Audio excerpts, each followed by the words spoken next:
And there was days that you worked at the Source and you were wondering if Double XL was hiring, right? Absolutely. The day Eminem dropped his diss record, I was trying to figure out what the next move was. I'm on the computer, the message boards, which is what we had at the time, were going nuts. All of Eminem's fans, of which he had millions, were talking about not just Benzino, which would have been cool on its own. Had he been just a rapper having a beef with another rapper, we'd have no problem. But the fact that he involved the Source magazine in it, told everybody he was the co-owner, and called himself the 5 mic giver and all this other good shit. wait. The Benzino calls him the 5 mic giver? If I'm not, this is decades ago. I haven't heard this before. The 5 mic giver. It was in a bar. It wasn't like something he was walking around, but it was like in a bar. I'm the 5 mic giver. And he pause.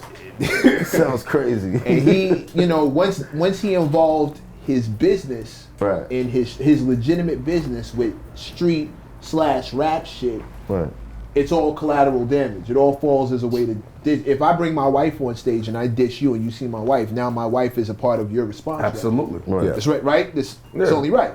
So now the Source is involved. The message boards are going up, 20, 30, 40 pages of random people from the internet insulting the shit out of Benzino as much as they possibly can. What was his response? He got excited. He looked like he was enjoying it. He got excited because people were, I think, don't let me speak for the man, but it looked to me like because people were speaking about him, this was like Christmas. And I just knew I was getting fired. I knew once he made me show him, that was going to be it for me. I was like, in my head, I'm going over my resume. Like, what's my next move? Which bills am I going to cut off? You know what I mean? Like, where do I have to move? I'm going over that stuff. He was excited. He was super excited. I was in the studio with Benzino when all this stuff was going on. And I wrote a 50 bar, and I've said this a couple times, like, yo, Em, I hope you don't think I'm trying to like bait you or nothing like that. But I wrote a 50, he actually dissed Misfit. I don't think people know this. He dissed my co-host on a song, Zeus. But anyway, we're gonna move past that. So I'm in the studio with Benzino, and he's like, yo, handle this, you a lyrical monster, jump on the track. Hangman 3 gave me a beat CD, I picked the beat, I wrote this 50 bars of fire, flames, just, you know what I mean? I went back into the studio, he has a diss response. Rest in peace, Huddy, he had a diss response. LO had a diss response. He had people dissing him in Spanish. It was just a whole crazy situation. And once I saw that, I was like, you know what? This ain't special no more. I'm stepping out of it. And I stepped out of it and I watched what happened. Now, having a company as big as yours in media, just like he did, how do you keep your personal feelings out of that shit? I mean, it's a big picture involved. Like, Benzino was mad at me for like a year and a half over not doing another interview with him about Eminem. About Eminem, about specifically. Eminem. How does that happen? Yo, what's up, Vlad? I want to talk about Eminem. And you're like, no. We'd already done a bunch of interviews with him about Eminem. I didn't want to like just keep rehashing the same thing. So I was like, nah, I'm going to pass this time. And he was like, what? Vlad's a culture vulture, fuck Vlad, rah, rah, rah. And I didn't really take it. I was like, all right, this is the side of Benzino turning on me that, that I've seen before. But he's been on your channel recently, so you guys got past it. So, no, but what happened was, Benzino was mad at me, but, we're expanding our roster of interviewers. So like Sean Prez is one of our go-to guys to do interviews. You know, I mean, he's done a lot of interviews for us. And he was like, what do you think about doing an interview with Benzino? And I'm like, yeah, you do it. Cool. And it was like, all right. And then that takes me out of the equation. There's someone else doing the interview. They have a relationship with Benzino. That's our relationship. And I'm like, talk about the beef with me in the interview. So it was brought up, and it was like, and Zeno kind of just downplayed it. It was like, yeah, I just thought that, but whatever, man, it's cool. Like, I rock with VLADTV, and that's that. And then he's done another interview with Sean Perez again. He's now like a regular guest on the show. Right. He's getting a check and everything else like that, and it's like, has nothing to do with me. And that's really kind of the goal as the company matures, because there's going to be a day that I'm going to do my last interview. Right, we're all not going to live forever. Right. There's going to be a day where Vlad will do his final VLADTV interview. Right. But I want the company to keep growing after I pass. Like, I think it's dope that the World Star's still around with Q gone. Now it's not quite the same company. Right. Shout out to Picture Perfect. Yeah, but like. World Star still has 35 million whatever followers on Instagram, and they have a big YouTube channel. It's still a viable business. Like, I want that. So, VLADTV was always sort of designed to not just be about me. It was designed to be a platform for a certain type of content. And although I'm not doing the interviews myself, I'm working with the interviewers about the questions. Like we lay out the skeleton of the interview with whoever whether it's a Sean Perez or Shirley Jew or a Coach PR or Lunel or Zab Judah or whoever's doing the interview or Edie from the Outlaws. Yeah. We'll lay out how to do it. It'll be their interview. So if they're not comfortable asking a certain question, they're not going to answer it. Right. Ask it. If they want to ask something else on their own, that's all them. It's their voice, it's their name on it.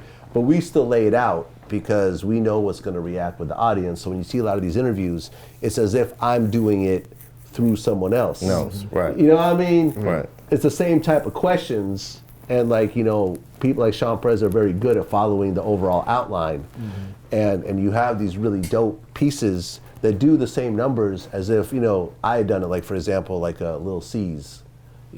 Sean Perez, who used to work at Bad Boy, has a close relationship with C's.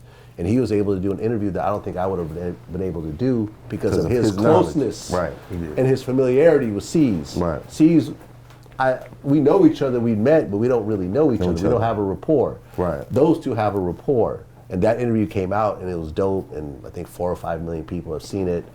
And it's a piece of our catalog now.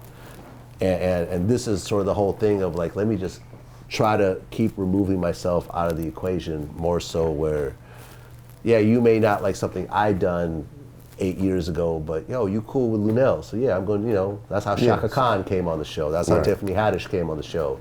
That's how Sinbad came on the show, because they're cool with Lunel. Right. That's her relationships. That's her, you know what I mean? So you're slowly removing yourself. Slowly, and I'm still going to do shit, listen, doing the Raekwon interview was a thrill to me, because I love the Purple Tape. I think you could argue and say that's the best Wu-Tang project, period. I have a question though. Would it have been the same if the tape was clear? It would not be the same. It would not be the same. It had to be purple. The purple It had tape. to be purple. That was the genius of it. Yeah. Make the tape purple. Exactly. Yeah, but the CD was red. I remember this. The CD was red? CD was red. The face of it was red.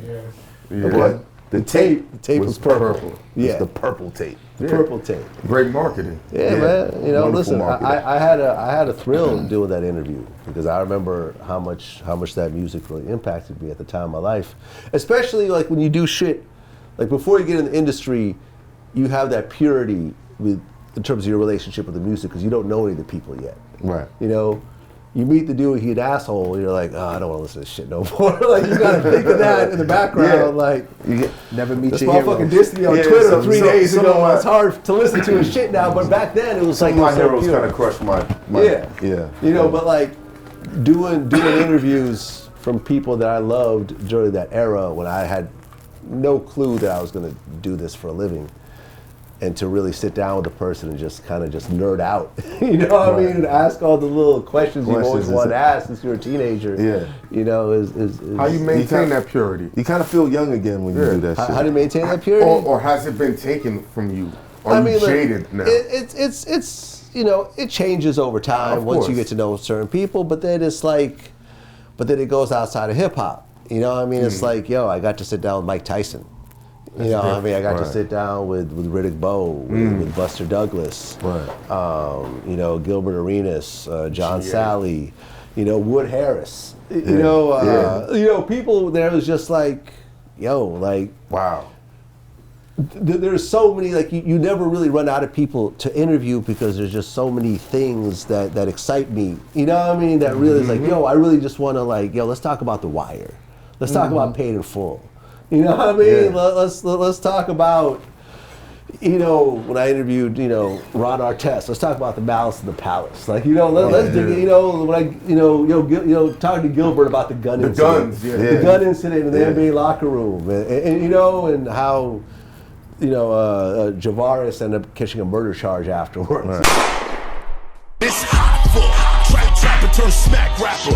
Only smack rapper that you know is smack rappers. Got bars I can hang with the backpackers. Trap star, I don't hang with the backpackers. I'm in the hood with the work you heard. Making fiends leave earth you heard. Got your baby mama thirst you heard. Feel the flow, nigga, throw it in reverse. This the wave you need to surf you heard.